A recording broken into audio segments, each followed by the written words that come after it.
Universiteti i Shkodrës Luiç Gurakuqi ka dalë që këtë vit të ri akademik të frenojë rënien e numrit të studentëve. Rektori Toni Ngjuraj në mbledhjen e Senatit foli zyrtarisht për shifrat pas mbledhjes së regjistrimeve për ciklin e parë bachelor. Unë kam artikuluar në mënyrë të vazhdueshme, qartë dhe në mënyrë shumë të hapur dhe të sinqertë fjalinë përpjekja e parë është të stopojmë rënien nga pikpamja e numrave dhe me kënaqësi konfirmoj sot sa i takon programit bachelor. Ne një premtim të tillë e kemi mbajtur. Ne kemi përfunduar ciklin e parë, pra për vitet e para, me datën 24 tetor, që ka qenë një raund i tretë i lirë, me 998 student. Pra kemi një student më shumë se sa viti kaluar. Pra ky student ka simbolikën e vet, por i përgjigjet si thosh atij premtimi që ne kemi dhënë dhe kemi ndarë së bashku pra që të stopojmë rënien.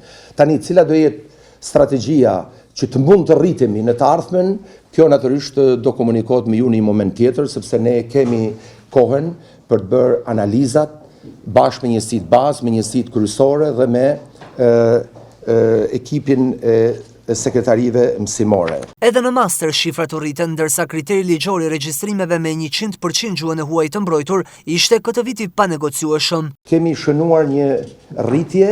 Nga viti kaluar kemi patur 641 student, ndërsa me datën 27 tetor, pra kur u mbyll afati regjistrimi për ciklin e dytë, ne kemi 680 student. Ne kemi regjistruar në masën e shkencave 100% të studentëve me dokumentin dhe nivelin e duhur pra të gjuhës së huaj.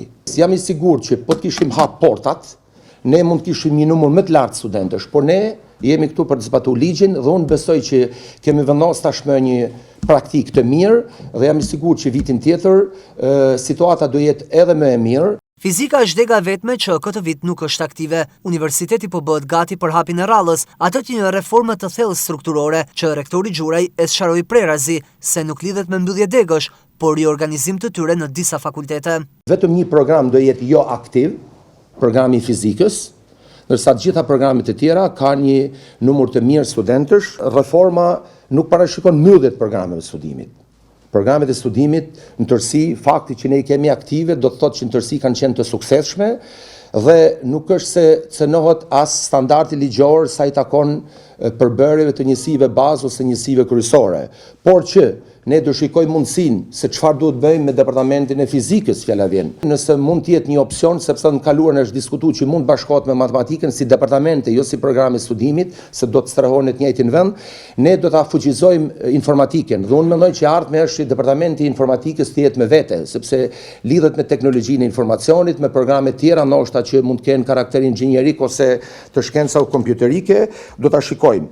Pse jo të mos hedhim për diskutim ndoshta një merge, pra një përzierje, bashkim edhe të fakultetit të gjuhës huaja me fakultetin e shkencave shoqërore për të patur një fakultet të madh, më tërheqës, më eficient. Ky pritet të jetë një vit i vështirë për Universitetin Luiç Gurakuqi për shkak të reformave dhe nevojave që paraqiten për investime në disa prej godinave të fakulteteve. Megjithatë, drejtuesit janë optimistë se fal bashkëpunimit edhe me institucionet vendore e qendrore do t'ia dalin. Mbledhja u shoqërua në fund me debate mes rektorit Gjuraj dhe pedagogut Gaspër Kokaj, lidhur me zgjedhjen e administratorit të universitetit.